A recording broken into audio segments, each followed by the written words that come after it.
रुक जाओ व्लाद। तुम? हाँ मैं।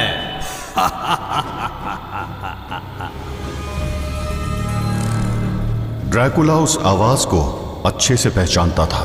उसे सुनते ही उसके आंखों में खून उतर आया और वो गुस्से से उस आवाज की ओर पलटा। अघोरनाथ, अच्छा हुआ तू मेरे सामने आ गया। तुझे फाड़ने के लिए मेरे नाखून कब से तड़प रहे थे।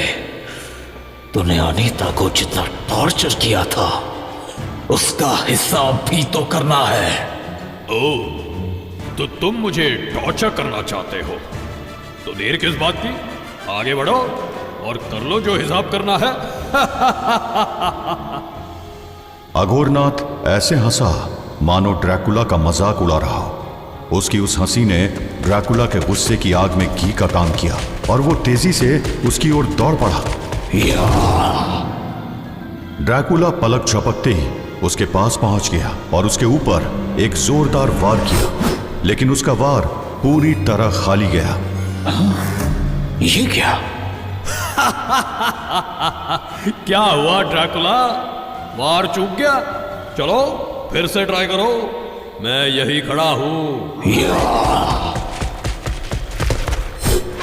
ये क्या हो रहा है? तुम यहां हो भी या नहीं? ओह, समझ गया। तुम भी उस साधु की तरह इल्यूशन का यूज कर रहे हो, माया का। चलो, तुम्हें बड़ा जल्दी समझ आ गया कि यह सिर्फ मेरा चेतन स्वरूप है, यानी एस्ट्रल प्रोजेक्शन। मेरा शरीर यहां नहीं है, लेकिन फिर भी मैं यही हूं। खैर, अगर तुम्हारा गुस्सा थोड़ा शांत हो गया है तो काम की बात कर लेते हैं, वरना अनीता के लिए बहुत देर हो जाएगी। अनीता के लिए देर हो जाएगी? मतलब? ड्रैकुला का गुस्सा अभी भी ठंडा नहीं हुआ था, लेकिन अघोरनाथ ने अनीता को लेकर जो बात बोली उसे सुनकर वो रुक गया था। क्या किया है तुमने अनीता को? जवाब दो। समझाता हूं, थोड़ा आराम से सुनना। लेकिन पहले मैं तुम्हें धन्यवाद कहना चाहता हूं। धन्यवाद? तुम ये क्या बातें कर रहे हो?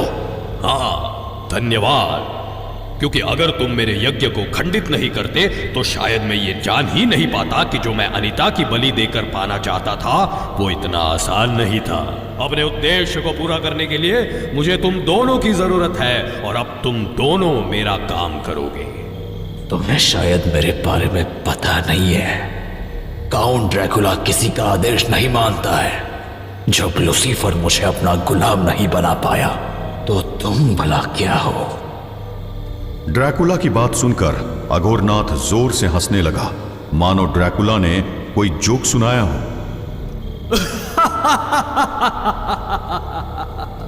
बड़े नासमझ हो तुम।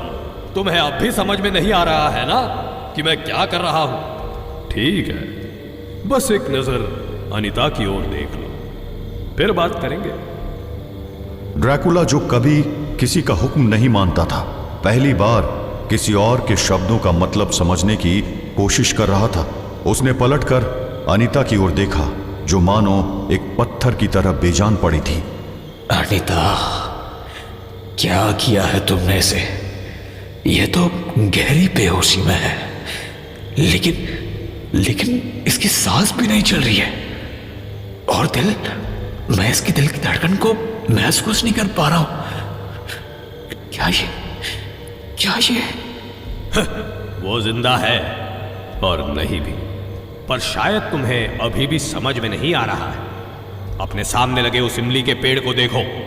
ये कोई आम पेड़ नहीं है, ये एक द्वार है, एक ऐसी दुनिया का जहां इस समय अनीता की आत्मा कैद है। जिस वक्त उसने इस पेड़ का स्पर्श किया था उसी समय उसकी आत्मा उस दुनिया में खिंचकर चली गई, और उस दुनिया में वो जितना देर कैद रहेगी उतना ही उसके बचने की संभावना खत्म होती जाएगी।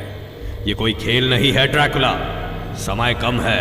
अगर बचा सकते हो तो बचा लो अनीता को। ड्रैकुला ने उस पेड़ की ओर देखा जिसकी छांव में अनीता का जिस्म पड़ा हुआ था। एक पल को उसे ऐसा लगा मानो वो पेड़ उसका मजाक उड़ा रहा। मैं इस पेड़ को जड़ से उखाड़ दूंगा। अगर तुम ऐसा करोगे तो अनीता की मौत तय है। अनीता को बचाने का एक ही रास्ता है। तुम्हें उस दुनिया में जाना होगा और इमली के पेड़ के इस श्राप को तोड़ना होगा। मैं कैसे जाऊंगा उस दुनिया में जहां आत्माएं रहती है? मैं तो अमर हूं। I am bloody immortal. ना मैं मर सकता हूं, ना मुझे अपनी आत्मा को अपने जिस्म से अलग करना आता है। और अगर आता भी होता तो मैं नहीं कर पाता, क्योंकि लूसीफर से जो मैंने डील की थी उसकी वजह से मेरी आत्मा मेरे जिस्म से हमेशा हमेशा के लिए बंध चुकी है। तो फिर मैं कैसे जा पाऊंगा उस दुनिया में? तुम्हें अपने अमर होने का सच पता है ड्रैकुला, कि तुम एक अनडेड हो, लेकिन तुम्हें अभी भी अपनी सारी एबिलिटीज की जानकारी नहीं है। सोचो, अपने इस गुस्से को शांत करो और सोचो, लेकिन जल्दी करना, वरना कहीं ऐसा ना हो कि तुम अनीता को हमेशा के लिए खो दो। रुको अघोरनाथ, रुको। ये कैसा रिडल है जिसका मेरे पास कोई सलूशन नहीं है? रुको। तुम्हारी पहेली का जवाब तुम्हारे अंदर ही छिपा है। समय कम है ड्रैकुला, अनीता को बचा लो और अपने अस्तित्व के सच को समझने की कोशिश करो। अघोरनाथ गायब हो चुका था, एक अजीब डिलेमा में छोड़ गया था। एक अमर पिशाच जो न मर सकता था और न जी सकता था, अपने खुद के वजूद के रहस्यों के सामने खड़ा था। क्या करूं? मैं कैसे अनीता की आत्मा को वापस लाऊं? और आखिर क्या है मेरे अस्तित्व का रहस्य? ड्रैकुला के सामने एक बहुत बड़ा चैलेंज था जिसका उत्तर उसके पास नहीं था। कुछ ऐसी स्थिति ओमकार की भी थी, जो राजदारी के राक्षस की कहानी सुनने के बाद गहरी सोच में डूबा हुआ था। कितनी विचलित करने वाली कहानी है राजदारी झरने के राक्षस की। मुझे तो इस बूढ़े पर तरस आ रहा है। बेचारा अपने बेटे से सबकी रक्षा कर रहा है। काश कि मैं इसकी कोई मदद कर सकता, लेकिन मैं भला किसी राक्षस का सामना कैसे कर पाऊंगा? सोचते सोचते तभी अचानक ओमकार को उस साधु से हुई अपनी मुलाकात याद आ गई और उसका दिमाग उसे वापस उसी समय में ले गया। आज्ञा दीजिए प्रभु, क्या करना है मुझे? तुम्हें एक ऐसी जगह जाना है जहां तुम्हारे पास रखी इस मायावी तलवार पर्वतक्ष का निर्माण हुआ था। शेष तुम्हें वहां पहुंचकर पता चल जाएगा। अब देर मत करो ओमकार। मैं वैसा ही करूंगा जैसा आप आदेश करेंगे भगवान। मैं अभी रवाना हो जाता हूं। रुको ओमकार, हमारी बात अभी पूरी नहीं हुई है। कुछ और है जो तुम्हें जानना होगा। तुम्हारी मंजिल और तुम्हारे बीच में एक लंबा मार्ग है, और इस मार्ग पर तुम्हारा सामना बहुत सी ऐसी परिस्थितियों से होगा जिनके आगे तुम स्वयं को असहाय पाओगे। किंतु स्मरण रहे, असली योद्धा वही होता है जो अपने सामर्थ्य से आगे जाने का साहस रखे। तुम्हें अपनी मंजिल पे सफलता मिलेगी या नहीं, ये तुम्हारा मार्ग ही तय करेगा।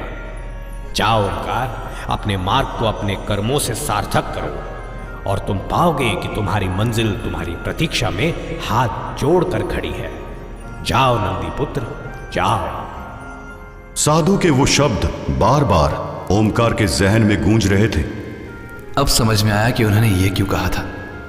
ये राक्षस मेरे सामर्थ्य से ऊपर की बात है, लेकिन मुझे इस चुनौती से भागना नहीं है। मुझे इसका सामना करना है और इस राक्षस के आतंक का अंत भी करना है। वो मैं कैसे करूंगा मुझे नहीं पता, लेकिन मैं इस कहानी का अंत करके ही आगे बढ़ूंगा। ओमकार अपना निर्णय ले चुका था और इस महागाथा के हर पन्ने पर नजर रखने वाली शक्तियां भविष्य के बारे में अनुमान लगा रही थी। यमराज नर्कलोक के कायरों की समीक्षा कर रहे थे कि तभी उन्हें एक परिचित आवाज सुनाई दी। नारायण नारायण। प्रणाम ऋषिराज, आप यहाँ? लगता है कोई खास सूचना लाए हैं। खास तो है धर्मराज, वो अब खुलकर इस महायुद्ध की गाथा का हिस्सा बन चुका है। क्या? कहीं आप उसकी बात तो नहीं कर रहे हैं? हाँ धर्मराज, हम उसी की बात कर रहे हैं। ये तो अनर्थ हो गया। उसके आने से सारे समीकरण बिगड़ जाएंगे, क्योंकि कोई नहीं जानता कि वो अंत में किस तरफ जाएगा। सत्य है धर्मराज, लेकिन हम सब ये जानते हैं कि कभी ना कभी तो उसको इस कहानी का भाग बनना ही था। लेकिन वो पल तय समय से पहले आ जाएगा, इसका अंदाजा किसी को नहीं था। वो व्लाद को सही दिशा में भी मोड़ सकता है, और उसे अपनी तरह अंधेरे की गहराइयों में भी ले जा सकता है। वैसे आपके लिए एक सुखद सूचना भी है हमारे पास। वो क्या ऋषिराज? नंदीपुत्र ओमकार के बारे में। वो नाम सुनकर यमराज के चेहरे पर बनी चिंता की रेखाएं कुछ हल्की पड़ गई। क्या हुआ ओमकार को? ओमकार अब अपने मुख्य उद्देश्य के लिए प्रस्थान कर चुका है। चलिए, इसका अर्थ है कि इस अंधकार भरे समय में उम्मीद की एक किरण अभी भी बाकी है। आशा है नंदीपुत्र अपने कर्तव्य को पूर्ण करेगा। हाँ धर्मराज, मुझे इस बात पर पूर्ण विश्वास है। अब आज्ञा चाहूंगा। और भी समाचार मेरी प्रतीक्षा कर रहे हैं। नारायण नारायण। ऋषिराज जैसे आए थे वैसे ही अंतर्ध्यान हो गए। यमराज वापस अपने कार्य में लग गए। ड्रैकुला और ओमकार दोनों अपनी अपनी समस्या का सामना कर रहे थे, लेकिन उस सब से दूर अंधेरी जगह पर किसी की चीखें गूंज रही थी। No, master, stop! Stop this, master! काले लबादे ओढ़े हुए कुछ साए रूट के जिस्म को लाल, गर्म और अंगारों से तपती सलाखों से दाग रहे थे। रूट के जिस्म पर घाव बनते जा रहे थे और तुरंत ही भर जाते थे, और यह सिलसिला न जाने कब से चल रहा था। मास्टर, बहुत पेन हो रहा है। Stop this, master! ऐसी दर्दनाक चीखें शायद ही कभी किसी के गले से निकली होगी। रूट रो रहा था, गिड़गिड़ा रहा था, लेकिन उसकी चीखें उस इंसान पर कोई असर नहीं डाल रही थी। Master, no!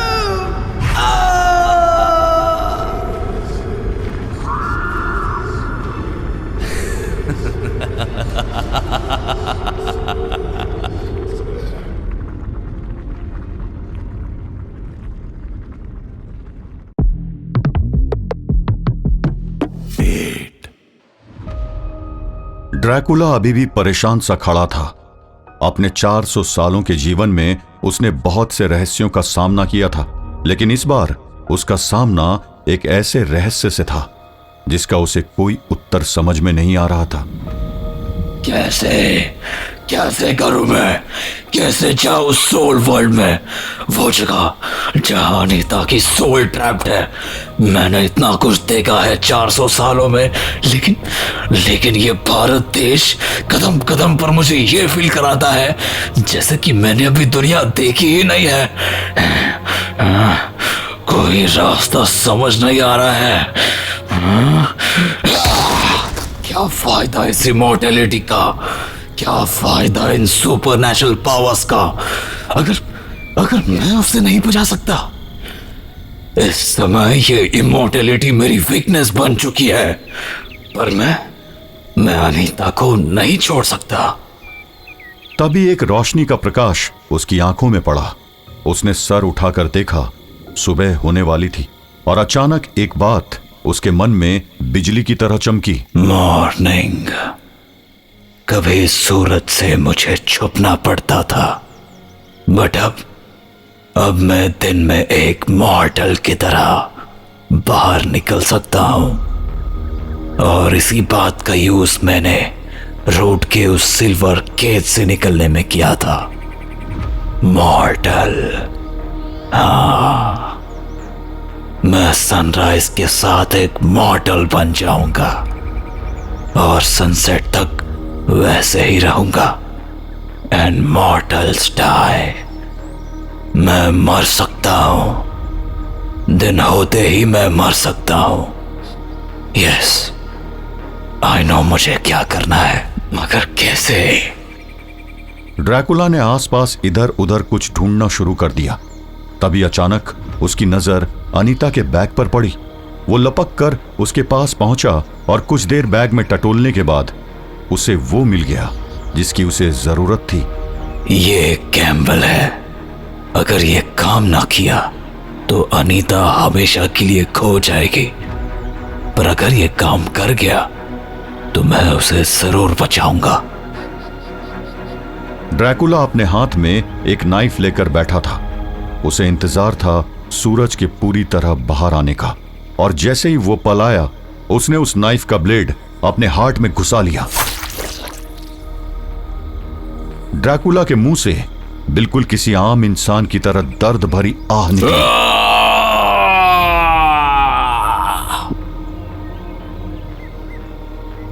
उसे अपने दिल की धड़कन धीमी होती हुई महसूस हो रही थी।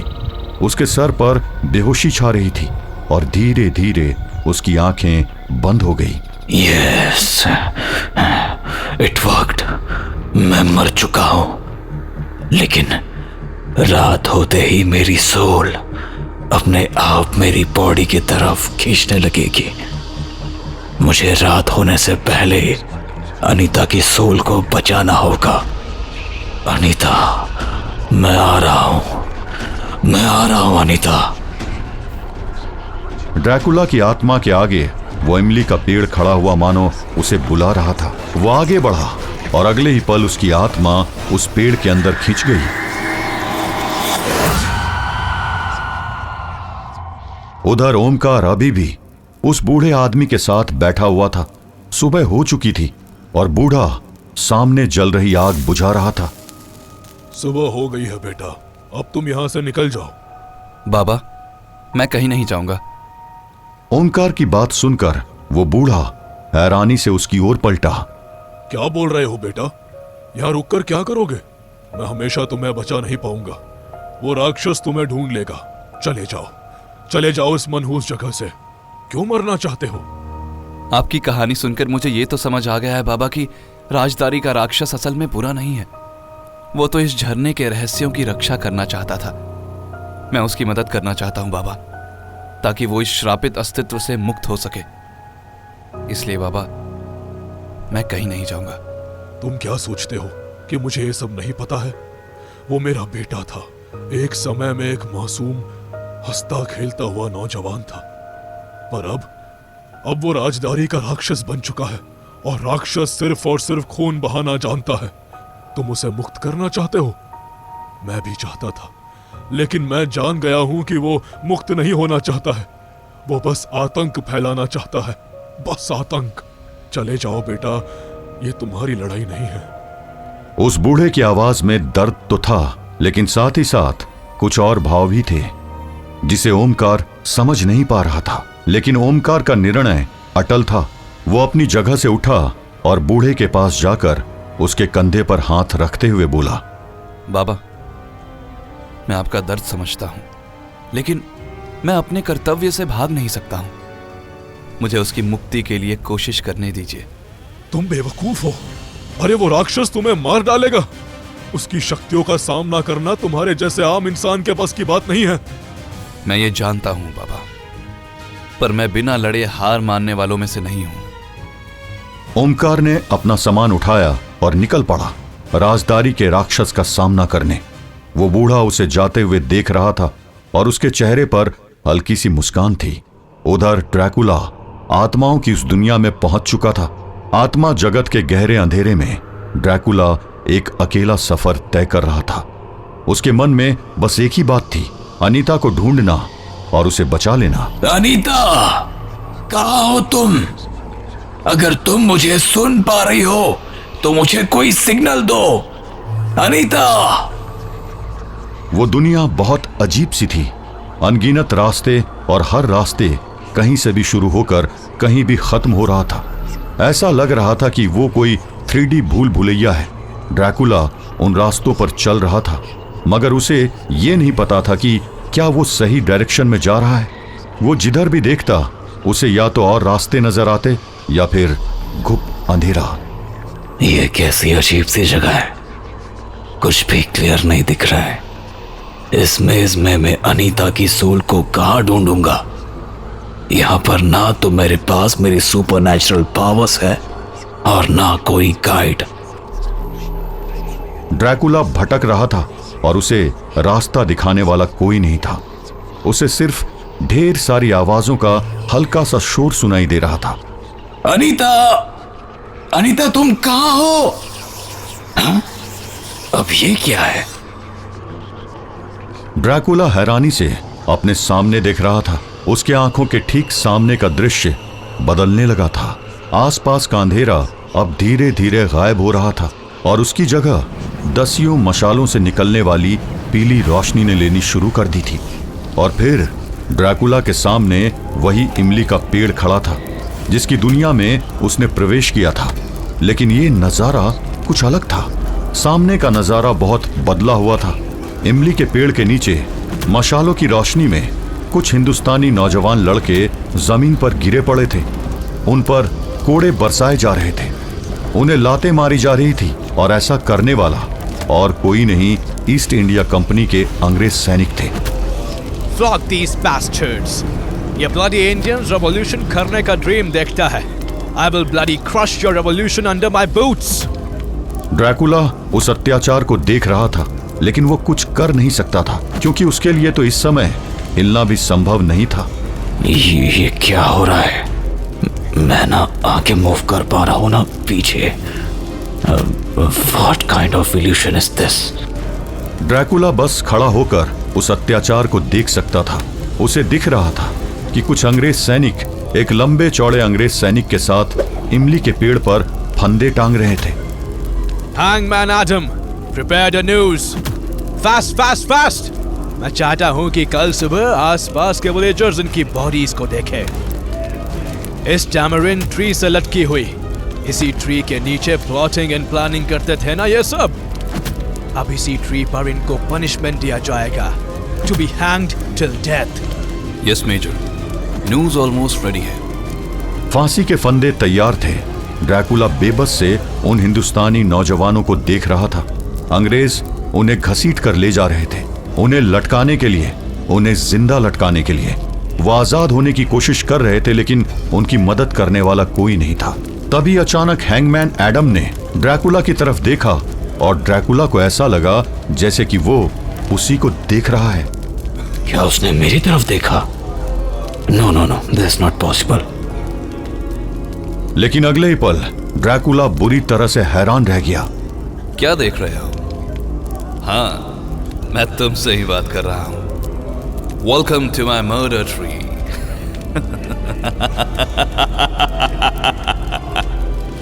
ड्रैकुला न जाने कैसी दुनिया में फंस गया था, लेकिन वो उस दुनिया से तो बेहतर थी जहां जनरल रूट अभी भी टॉर्चर हो रहा था।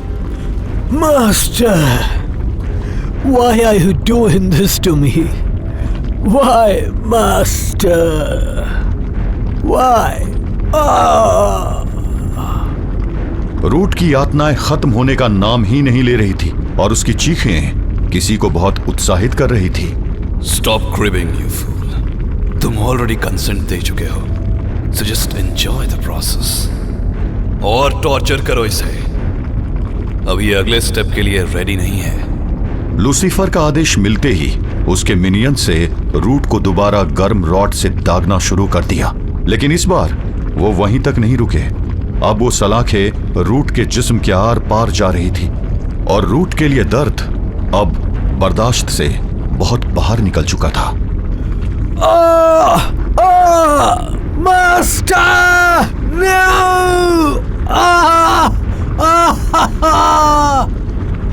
Douglas Douglas Douglas, give up मत करो, इस टॉर्चर को एंजॉय करो, क्योंकि ये तो बस शुरुआत है। अभी तो तुम्हें बहुत कुछ सहना है। तुम्हारी बॉडी अभी रेडी नहीं है। तुम्हें तब तक टॉर्चर किया जाएगा जब तक तुम इस पेन के लिए रेजिस्टेंस नहीं डेवलप कर लोगे। मास्टर, किस बात के लिए रेडी नहीं हूं मैं। तुम अभी वो बनने के लिए तैयार नहीं हो जो मैं व्लाद को बनाना चाहता हूं। मैं तुम्हें इस ह्यूमैनिटी की हिस्ट्री का सबसे बड़ा डेमन बनाऊंगा और उसके बाद तुम्हारा सबसे पहला काम होगा व्लाद से मेरी वो चीज वापस लाना जो 400 सालों से उसकी कैद में है, और फिर तुम लोगे मेरे लिए वो अस्त्र, वो वेपन जिसके आगे शिव का त्रिशूल भी बेकार हो जाएगा। और तब मैं बनूंगा इस यूनिवर्स का वन एंड ओनली गॉड।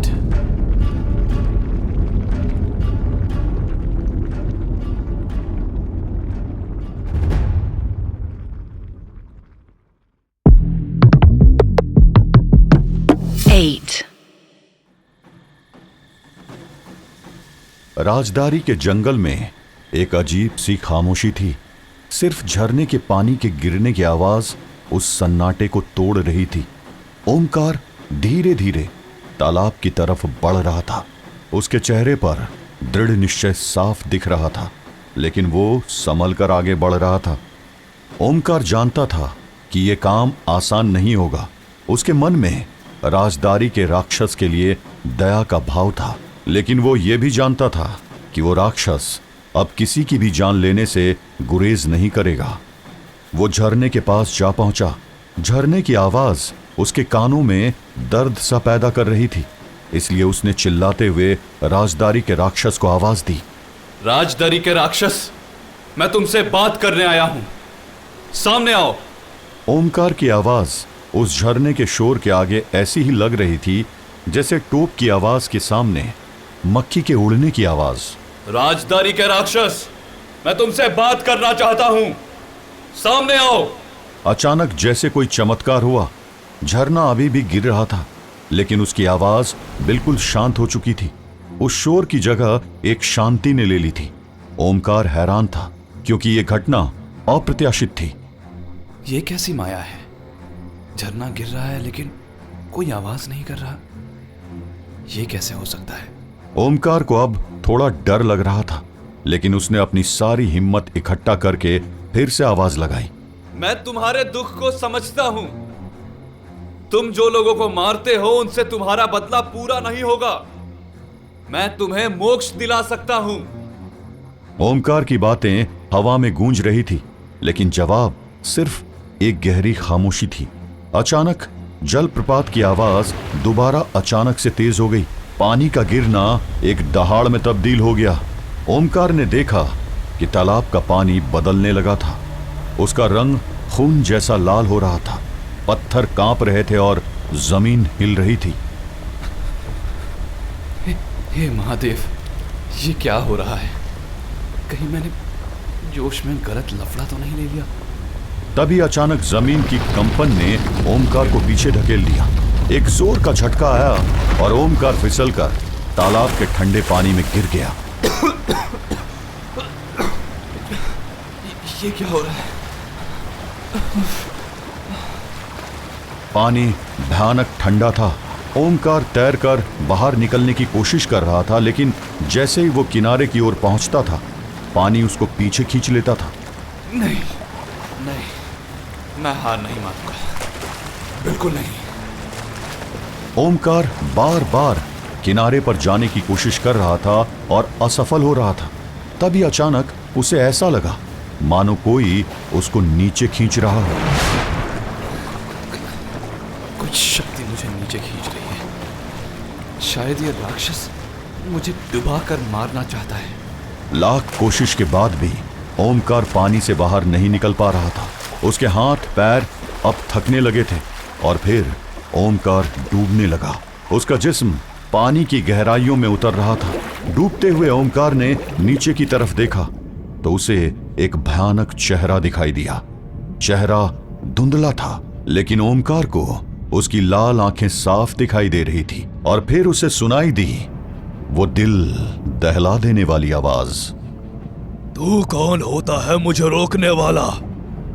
मेरा गुस्सा, मेरा दुख, ये मेरी ताकत है, और एक एक गद्दार को मारना मेरा मकसद। तुम भी मरोगे, तुम सब मरोगे। ओमकार कुछ बोलना चाहता था, लेकिन पानी के अंदर मुंह खोलना असंभव था। उसने सांस रोक रखी थी, लेकिन उसके फेफड़ों पर खतरनाक दबाव पड़ रहा था। ऐसा लग रहा था कि उसके फेफड़े किसी भी समय फट जाएंगे। ओमकार को अब उस तालाब का तल दिखने लगा था। मौत उसके निकट थी और उसे बचाने वाला कोई नहीं था।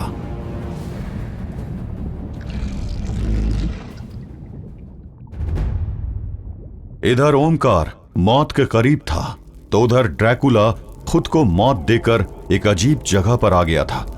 उसके सामने कई हिंदुस्तानी नौजवानों को फांसी पर लटका दिया गया था।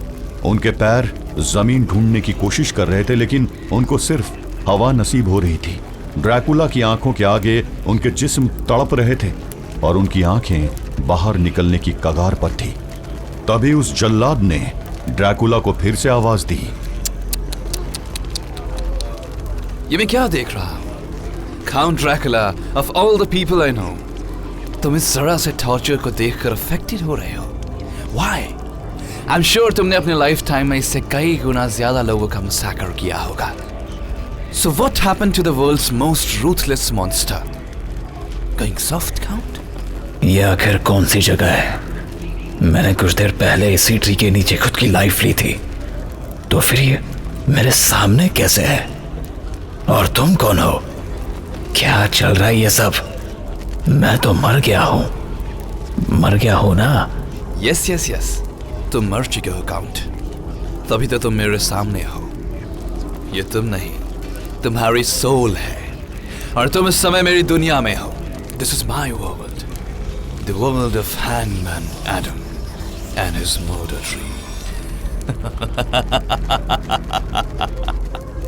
ड्रैकुला को कुछ समझ नहीं आ रहा था और उसकी इस कंफ्यूजन को हैंगमैन एडम तुरंत समझ गया। कंफ्यूज क्यों हो काउंट? Let me explain. ये मेरा वर्ल्ड है, a micro world with in this huge world, और मैं एडम हूं, इस वर्ल्ड का क्रिएटर, इस वर्ल्ड का मालिक। यहां मेरे रूल्स चलते हैं, सिर्फ मेरे। इन अ वे मैं यहां का गॉड हूं, गॉड। पर लगता है तुम्हें अभी भी समझ नहीं आया। How about I show you? Adam ने हाथ उठाया और ड्रैकुला के सामने का मंजर बदलने लगा। ड्रैकुला के सामने के विजुअल्स एक बार फिर तेजी से चेंज हो रहे थे। बस एक ही चीज स्टेशनरी थी, वो इमली का पेड़ और उससे लटकते फांसी के फंदे। इस पेड़ के नीचे मैंने पहली बार किसी को फांसी पर लटकाया था, एंड आई लव्ड इट। उनके तड़पते हुए जिस्मों को देखकर मुझे वो एक्सटेसी मिली जिसको मैं एक्सप्लेन भी नहीं कर सकता। I was hooked. हिंदुस्तानियों के जिस्मों को तड़पते देखकर मुझे बहुत मजा आता था, बहुत ज्यादा मजा। ये कैसा पागलपन था? तुम लोगों की जान लेकर खुश हो रहे थे। ड्रैकुला की बात सुनकर हैंगमैन हैरानी से उसकी ओर देखने लगा। एक पल के लिए सब कुछ रुक गया। Look who is talking. ये तुम बोल रहे हो काउंट? तुमने तो न जाने कितनी जाने ली हैं, शायद इतनी जितनी इस टैमरिन ट्री पर लीव्स भी नहीं होंगी। But is calling the cattle back. हाँ, मैंने लोगों को मारा है, but it was always for survival. पर तुम तो मजे के लिए लोगों को मारते हो। Oh come on count. Don't tell me कि तुम्हें मर्डर करने में मजा नहीं आता था। Anyway, मैं तुम्हारी हिपोक्रेसी पर डिबेट करने में टाइम वेस्ट नहीं करूंगा। मुझे पता है तुम यहां क्यों आए हो, मगर इस टॉपिक पर बात करने से पहले तुम्हें मेरी स्टोरी जाननी जरूरी है। ड्रैकुला के सामने अब एक के बाद एक विजुअल्स आ रहे थे। वो पेड़ वही था, लेकिन उस पर लटकने वाले लोग बदलते जा रहे थे, और जैसे जैसे दृश्य बदल रहा था, हैंगमैन एडम अपनी कहानी सुनाता जा रहा था। उस रात मेरे अंदर एक अलग तरह की आग जल गई। I wanted more, more and more and even more. ये ट्री मेरा हंटिंग ग्राउंड बन गया, बट एक प्रॉब्लम थी। रेवोल्यूशनरीज बड़ी मुश्किल से पकड़ में आते थे, और मुझे कई बार कई डेज तक खाली बैठना पड़ता था। वह पीरियड मुझे किसी पनिशमेंट की तरह लगता था। I was getting desperate, और मेरी हंगर रोज बढ़ती ही जा रही थी। An insatiable hunger, an unquenchable thirst। और फिर मुझे रियलाइज हुआ, मैं रेवोल्यूशनरी के पकड़े जाने का वेट क्यों करूं? मुझे तो बस फांसी देनी थी, फिर चाहे वो कोई भी हो। और मैंने शिकार करना स्टार्ट कर दिया। शुरू में मैं बस रैंडम लोन ट्रैवलर्स को हंट करता था, पर उतने से मेरी हंगर शांत नहीं हुई। मुझे और एक्शन चाहिए था। More next for my news। धीरे धीरे ये ट्री मेरा घर बन गया था। हर एक फंदा मेरे लिए एक जीत थी। लेकिन एक दिन सब गड़बड़ हो गया। ड्रैकुला के सामने एक मंजर दोबारा बदल रहा था। अब उस पेड़ के नीचे एडम था, घायल, घुटनों के बल बैठा हुआ, और उसके सामने करीब 2 दर्जन गांव वाले खड़े थे। ये कमीना औरतों और बच्चों तक को नहीं छोड़ा। मैं तो कहता हूँ इसको इसी पेड़ में लटका देते हैं। हाँ, लटका देते हैं। उन बेवकूफों ने मुझे मेरे ही घर में घुसकर मार दिया, मुझे मेरे ही ट्री से लटका दिया जिंदा। मगर मुझे मारकर क्या मिला? मैं इस ट्री के साथ बंधा रहा, मेरे मर्डर ट्री के साथ, और मरने के बाद भी ये जगह मेरा प्लेग्राउंड बनी हुई है। अब यहाँ जो भी आता है मैं उसके सोल को ट्रैप कर लेता हूँ और देखता हूँ उसे तड़पते हुए मेरी कैद से आजाद होने के लिए। ड्रैकुला उस हैंगमैन को नफरत और हैरानी से देख रहा था। आज तक वो अपने आप को ही सबसे बड़ा मॉन्स्टर समझता आया था, लेकिन आज उसके सामने शायद उससे भी बड़ा मॉन्स्टर था, एक ल्यूनेटिक मर्डरर, एक इवल सोल। क्या हुआ काउंट? मेरी स्टोरी सुनकर तुम मुझे ऐसे क्यों देख रहे हो? We're not different. हम दोनों ही मॉन्स्टर हैं। We both relish to kill. We both enjoy to massacre. तुम नहीं समझ पा रहे हो काउंट कि आज मैं कितना खुश हूँ। I can sense the same darkness in your soul. वो darkness जो मुझे अट्रैक्ट करती है, और अब तो मेरे वर्ल्ड में आ चुके हो। So much darkness. मैं तुम्हारी डार्कनेस को हार्नेस करूंगा। इतनी डार्क एनर्जी से मेरा ये वर्ल्ड सिर्फ इस ट्री के पैरामीटर तक लिमिटेड नहीं रहेगा। मेरा प्लेग्राउंड बहुत बड़ा हो जाएगा। And I will enjoy unlimited hunting. Dracula को अब समझ आया कि वो किस जगह में था। ये जगह डार्क एनर्जी से बनी हुई एक एनॉमली थी, एक ऐसी दुनिया जहां सिर्फ और सिर्फ एडम का रूल चलता था, और यहां से बाहर जाना शायद इम्पॉसिबल था।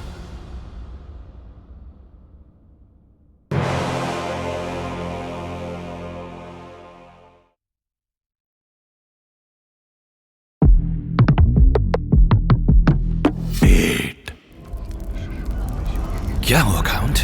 मेरी स्टोरी सुनकर तुम मुझे ऐसे क्यों देख रहे हो? We're not different. हम दोनों ही मॉन्स्टर हैं। We both relish to kill. We both enjoy to massacre. तुम नहीं समझ पा रहे हो काउंट कि आज मैं कितना खुश हूँ। I can sense the same darkness in your soul. वो darkness जो मुझे अट्रैक्ट करती है, और अब तो मेरे वर्ल्ड में आ चुके हो। So much darkness. मैं तुम्हारी डार्कनेस को हार्नेस करूंगा। इतनी डार्क एनर्जी से मेरा ये वर्ल्ड सिर्फ इस ट्री के पैरामीटर तक लिमिटेड नहीं रहेगा। मेरा प्लेग्राउंड बहुत बड़ा हो जाएगा। And I will enjoy unlimited hunting.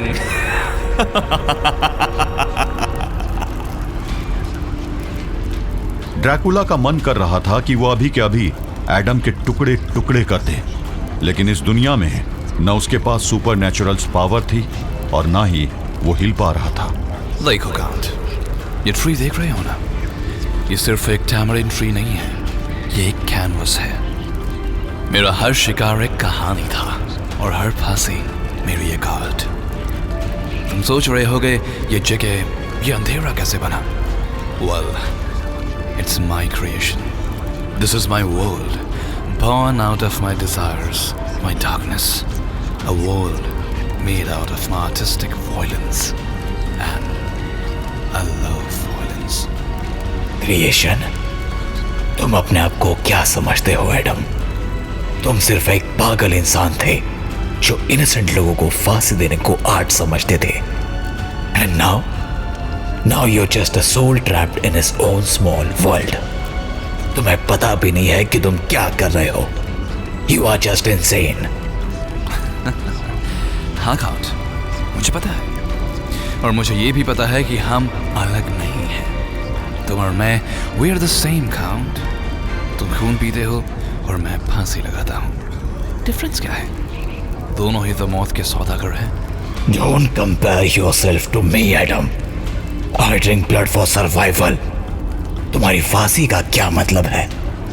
तुम एक साइकोटिक किलर थे, और मरने के बाद भी वही हो, a psycho. Psycho. Yes, Count. I am a psycho. But मुझे पागल मत समझो, Count. Evil must be cut off at its root, lest it corrupt the whole wine. Matthew 5:29-30. Bible में लिखा है। ये वीक इंडियंस उसी evil की तरह हैं, और मैं इन्हें इनकी रूट से उखाड़ रहा था। थॉमस एक्विनस ने सुम्मा थियोलॉजिका में लिखा था, The health of the whole body is preferable to the preservation of any single part. अगर ह्यूमन सिविलाइजेशन एक बॉडी है तो ये इंडियंस उसकी वीकनेस है, और जो लोग वीक हैं उन्हें जीने का हक क्यों मिले? मैं सिर्फ बैलेंस बनाता हूँ। हर एक फांसी एक कमजोर इंसान को इस दुनिया से हटाकर एक न्याय करती है, जस्टिस। यस काउंट, वीकनेस को मिटाना is my calling, and my calling is an artistic representation of justice. Balance? तुम वीक और स्ट्रॉन्ग की बात कर रहे हो? तुम तो मासूम इंसानों को अपने शौक के लिए मारते हो। तुम्हारे लिए फांसी लगाना एक आर्ट है ना? एग्जैक्टली। हर इंसान को अपना जीने का तरीका चाहिए। तुम्हारे लिए वो खून पीना है, मेरे लिए वो फांसी। इंसान का जीवन सिर्फ ब्रेड एंड वाटर पर नहीं टिकता। Count, creativity is survival. तुम्हें पता है कि hanging is one of the oldest punishment in human history. It's symbolic. It separates the weak from the strong, the guilty from the innocent, and weakness is a guilt. Civilisation अपने से कम numbers वाली एक छोटी सी British army के आगे surrender कर दे, उस civilisation का मिट जाना ही ह्यूमन सिविलाइजेशन के ग्रोथ के लिए जरूरी है। सिम्बोलिज्म? तुम अपनी मैडनेस को आर्ट बोलकर जस्टिफाई कर रहे हो। तुम्हारे जैसे लोग एग्जिस्टेंस डिजर्व ही नहीं करते, नॉट इन एनी सिविलाइजेशन। और तुम? क्या तुम ह्यूमन सिविलाइजेशन में एग्जिस्ट करने के लायक हो काउंट? तुम समझते हो कि एक ब्लड ड्रिंकिंग डेमन को कभी एक्सेप्ट किया जा सकता है? Civilisation is a mask for savagery. हर सिविलाइजेशन के अंदर का सच वायलेंस है काउंट, और तुम, मैं, उस वायलेंस के रूप है। Yes, I am violent, but मेरा वायलेंस एक मजबूरी है Adam, a compulsion born out of a compromise. Yes, इस सिविलाइजेशन में तुम्हारे और मेरे जैसों के लिए कोई जगह नहीं है, क्योंकि हम सिर्फ डिस्ट्रक्शन लाते हैं। But we are not the same, क्योंकि मैं अपने वायलेंस को आर्ट बोलकर जस्टिफाई नहीं करता हूँ। वैसे तुम्हारी इस क्रिएटिविटी का ह्यूमन प्रोग्रेस में क्या योगदान है? प्रोग्रेस?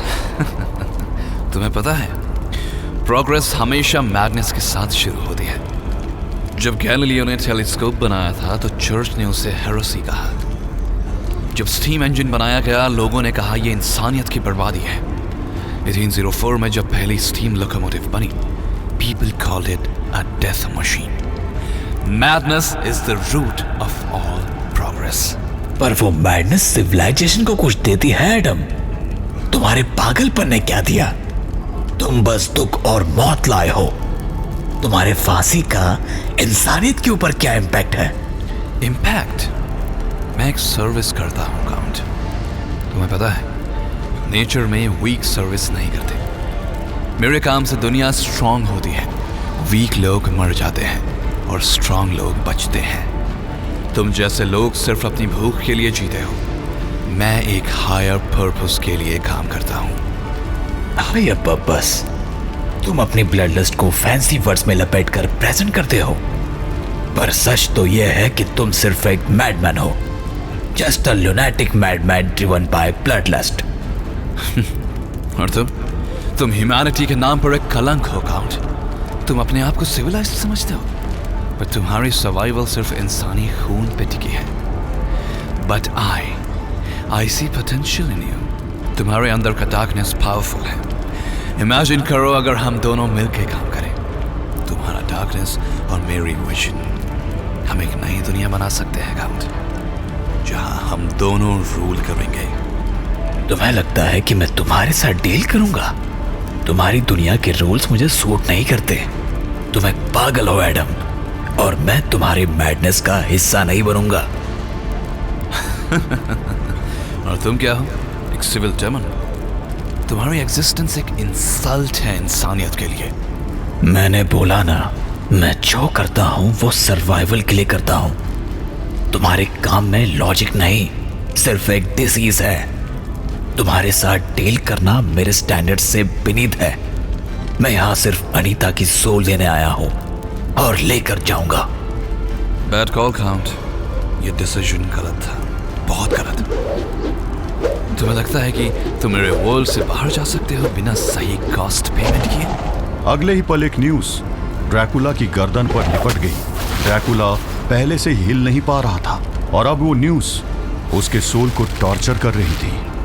अगर तुम विलफुली मेरा साथ नहीं दोगे तो मुझे तुम्हें फोर्स करना पड़ेगा। ना ना ना ना, स्ट्रगल मत करो काउंट, क्योंकि ये न्यूज बिना मेरी परमिशन के लूज नहीं होगी। मैंने बोला था ना, ये मेरी दुनिया है और यहाँ सिर्फ मेरे रूल्स चलेंगे, ओनली माइन। तुम्हें लगता है एक न्यूज मुझे रोक लेगा? तुम मुझसे जीत नहीं पाओगे काउंट, तुम्हें मेरा कंट्रोल एक्सेप्ट करना ही होगा। एडम, मुझे पता है तुम मेरी डार्कनेस को पढ़ सकते हो, बट शायद तुम्हें सही से मेरी एनर्जीज का एनालिसिस नहीं किया है, वरना तुम्हें पता होता कि काउंट ड्रैकुला को आज तक कोई कंट्रोल नहीं कर पाया। एक मैडमैन तो बिल्कुल भी नहीं कर पाएगा। Madmen are the only ones who truly rule the world. Dracula, तुम्हें ये बात समझ आएगी। इधर ड्रैकुला की आत्मा एडम की न्यूज में फंसी हुई थी। उधर ओमकार का जिस्म अब झरने के तालाब के तल पर पहुंच चुका था। ओमकार की मौत निश्चित थी, लेकिन जैसे ही ओमकार के पैरों ने तल को छुआ, वो ध्यान लगाते हुए पद्मासन मुद्रा में बैठ गया। ये देखकर राजदारी का राक्षस हंसने लगा।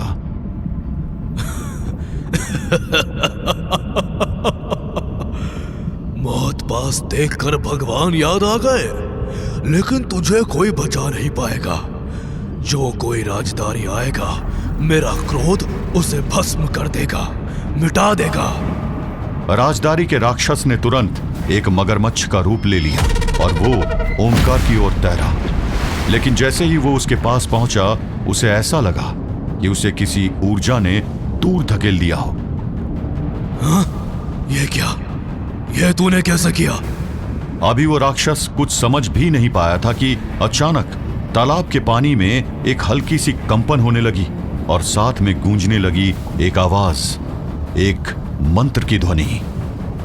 ओम त्र्यंबकम यजामहे सुगंधिम पुष्टिवर्धनम ऊर्वारुक्मिव बंधनान मृत्योर्मोक्षीय मामृतात्। राजदारी का राक्षस हैरान था, क्योंकि ओमकार के होंठ बंद थे, लेकिन फिर भी उस मंत्र की गूंज पूरे तालाब में सुनाई दे रही थी। ओम त्र्यंबकम यजामहे सुगंधिम पुष्टिवर्धनम ऊर्वारुक्मिव बंधनान मृत्योर्मोक्षीय मामृतात्।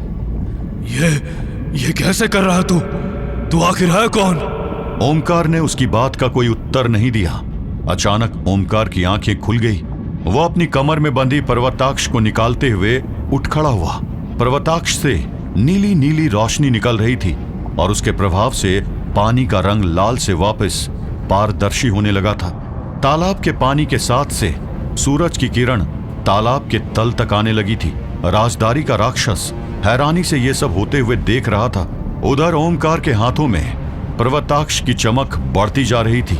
ओमकार ने उसे ऊपर की ओर उठाना शुरू कर दिया और जैसे ही उसने पर्वताक्ष की नोक पूरी तरह ऊपर की ओर किया, उसका जिस्म टॉप से छूते गोले की तरह ऊपर की ओर चल पड़ा। राजदारी का राक्षस हैरानी से देखता रह गया और ओमकार का जिस्म तालाब के पानी की सतह को चीरता हुआ बाहर निकल गया। राजदारी के राक्षस की कैद से पहली बार कोई बाहर निकला था और ऐसा होते ही सब कुछ शांत हो गया। उधर ओमकार का उड़ता हुआ जिस्म तालाब के किनारे लैंड कर गया था। मैं यहाँ कैसे आ गया? मैं तो तालाब के अंदर था, उसकी गहराई में, और महामृत्युंजय मंत्र का मन ही मन जाप कर रहा था। ओमकार को खुद नहीं पता था कि अभी अचानक क्या हुआ था। वो खड़ा होकर इधर उधर देखने लगा। झरना पहले की तरह गिर रहा था, लेकिन अब उसका शोर नहीं लग रहा था। आसपास सब कुछ शांत था। तभी अचानक उसे कदमों की आहट सुनाई दी और वो तेजी से आवाज की दिशा में पलटा। कौन है वहां?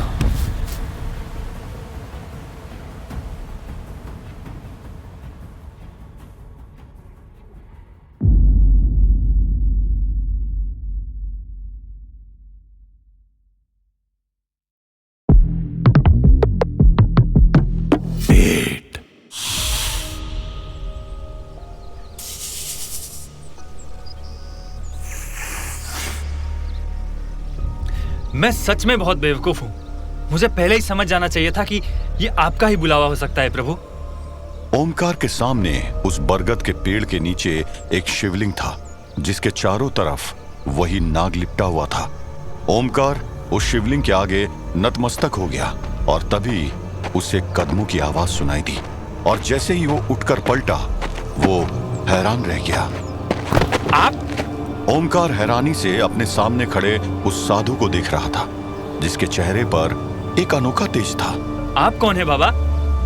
मैं कौन हूं ये मायने नहीं रखता है ओमकार, मैं यहां क्यों आया हूं ये मायने रखता है। आपको मेरा नाम कैसे पता है बाबा? ओमकार का सवाल सुनते ही साधु के चेहरे पर एक हल्की सी मुस्कान छा गई। तुम सवाल बहुत पूछते हो ओमकार, लेकिन यह समय सवालों का नहीं बल्कि कर्म करने का है। इस ब्रह्मांड के अस्तित्व को बचाना है और उसके लिए तुम्हें तुरंत अपनी इस तलाश को त्यागना होगा। तलाश को त्यागना होगा? क्या मतलब है आपका? कहीं आप पादरी की बात तो नहीं कर रहे? सही समझे ओमकार, पादरी को भूल जाओ, तुम्हारे पास उससे भी बड़ा कार्य है। पादरी को कैसे भूल जाऊं बाबा? मुझे उसे ढूंढना ही होगा। मेरा मन कहता है वो जिंदा है।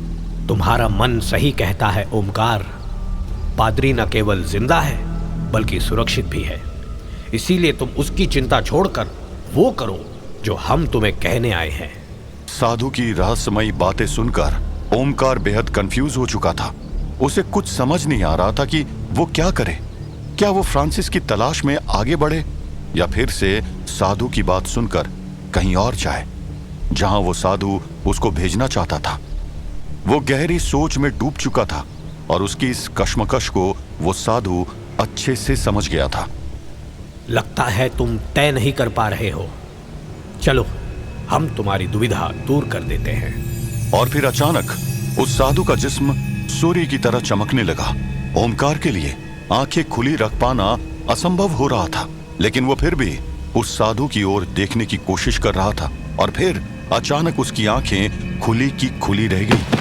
अगले ही पल ओमकार अपने घुटनों पर आ चुका था। उसका सर प्रणाम की मुद्रा में झुक चुका था और दोनों हाथ जुड़कर उस साधु को प्रणाम कर रहे थे। प्रभु, मुझे क्षमा कर दीजिए प्रभु, मैं आपको पहचान नहीं पाया। मारुति नंदन, मुझे क्षमा कर दीजिए। मारुति नंदन, क्षमा कर दीजिए।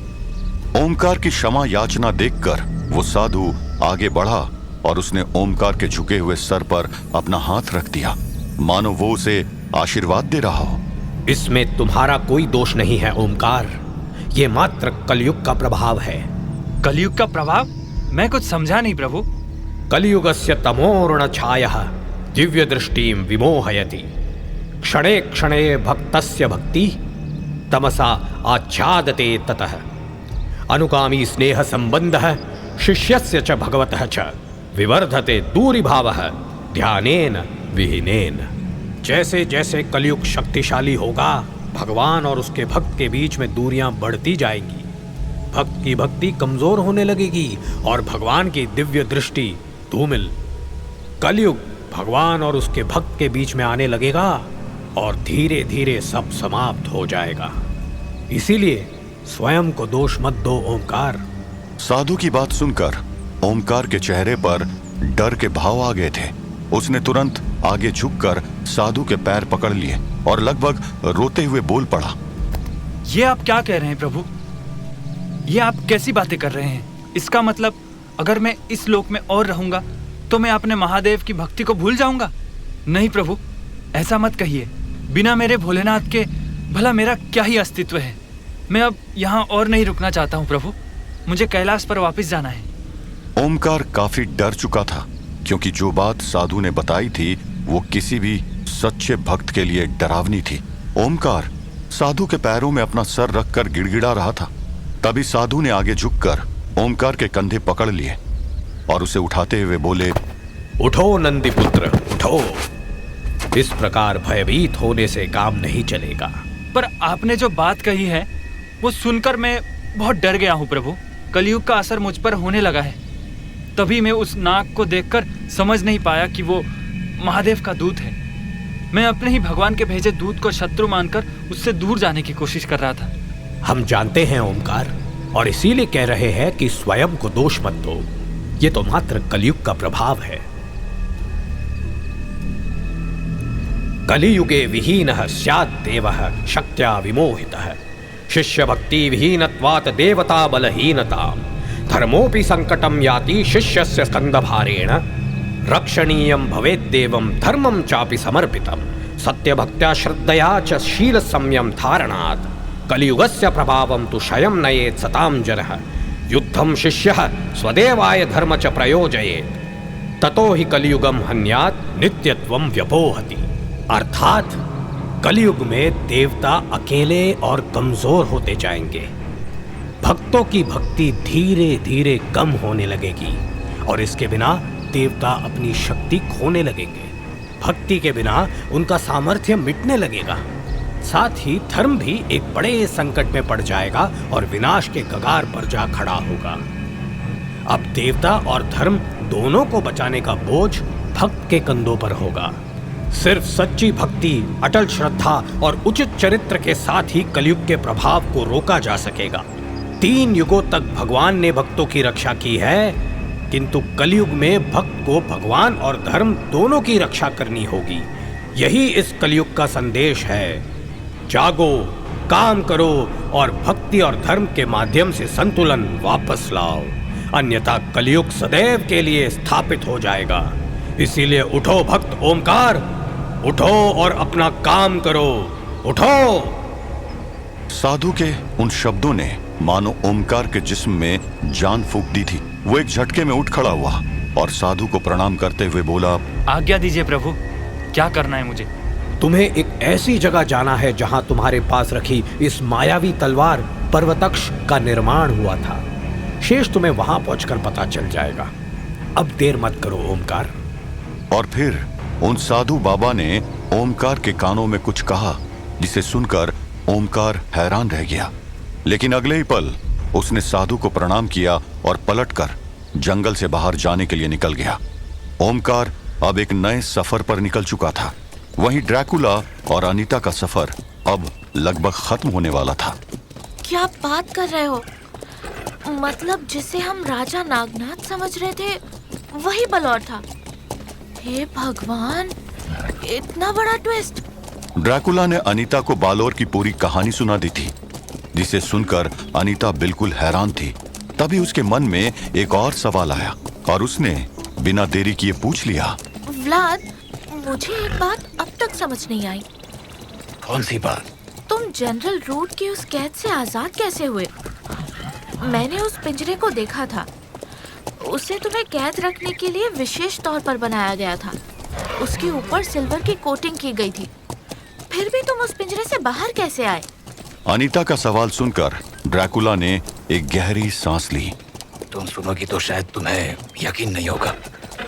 तुम्हारे साथ इतना समय बिताने के बाद क्या ये पॉसिबल है कि तुम जो बताओ उस पर मैं विश्वास ना करूं? कभी कभी तो मुझे लगता है कि शायद मेरे लिए इस दुनिया में अब देखने के लिए कुछ बचा ही नहीं है। सब कुछ तो देख ही लिया है मैंने। इच्छाधारी नाग, मुर्दा, बोने, भेड़िया मानव और अघोरी भी। और इन सब से भी ज्यादा स्ट्रेंज तुम बताओ, तुम जो भी बोलोगे उस पर मुझे पूरा भरोसा होगा। तुम्हारे कैद होने के बाद कुछ ऐसी घटनाएं हुई है जिन्होंने मुझे गहरी सोच में डाल दिया है। सबसे पहले तो बलौर से लड़ते समय जब उसके सेठ नाग ने मुझे बर्फ की कैद में कैद कर दिया था, तब ना जाने कहां से अचानक मेरी बॉडी से खूब सारी रोशनी निकली और वो पूरी बर्फ की चादर मेल्ट हो गई। मुझे लगता है कि एमेनोटैप से लड़ते समय जिस सनस्टोन को मैंने एक्टिवेट किया था उससे मुझे कुछ अजीब सी पावर्स मिल गई है। और शायद उन्हीं पावर्स की वजह से दिन के उजाले में ना केवल मेरी वैम्पायर पावर्स इनएक्टिवेट हो जाती है, बल्कि वैम्पायर के रूप में मेरी कमजोरियां भी निष्क्रिय हो जाती है। रूट ने जब मुझे कैद किया तो सुबह होते ही मुझे इस बात का रियलाइजेशन हो गया था।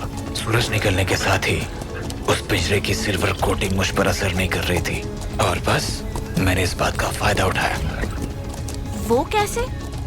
अभी ड्रैकुला अनीता की बात का कोई जवाब देता कि तभी उसे कुछ एहसास होने लगा। उसने चलते हुए घोड़े को रोक दिया। क्या हुआ व्लाद? तुम रुक क्यों गए? कुछ गड़बड़ है अनीता। क्या हुआ? क्या गड़बड़ है? मुझे अचानक रामदास के सिग्नल आने बंद हो गए हैं। सिग्नल आने बंद हो गए हैं? मतलब मैं कुछ समझी नहीं। मेरे काटने से जो भी वैम्पायर बनता है उसका ब्रेन मेरे ब्रेन से कनेक्टेड रहता है। इन शॉर्ट मैं हर अपने फॉलोअर के प्रेजेंस को फील कर सकता हूँ और उन्हें अपने ब्रेन की वेव से इंस्ट्रक्शंस भी दे सकता हूँ। इसी कनेक्शन की वजह से मुझे भरोसा है कि रामदास वही है जहाँ मैं उसे लॉक करके आया था, ताकि वो किसी का शिकार ना कर बैठे। पर अब अचानक से मुझे उसका प्रेजेंस फील होना बंद हो गया है। प्रेजेंस फील होना बंद हो गया है? इसका क्या मतलब हुआ?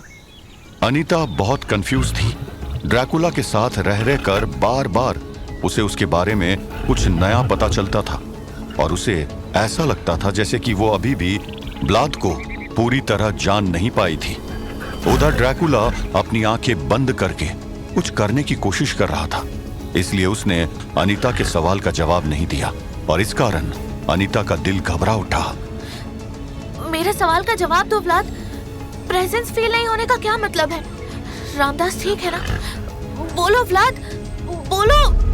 मैं अपने दिमाग पर पूरा जोर डाल रहा हूँ अनीता, पर मैं रामदास के प्रेजेंस को महसूस नहीं कर पा रहा।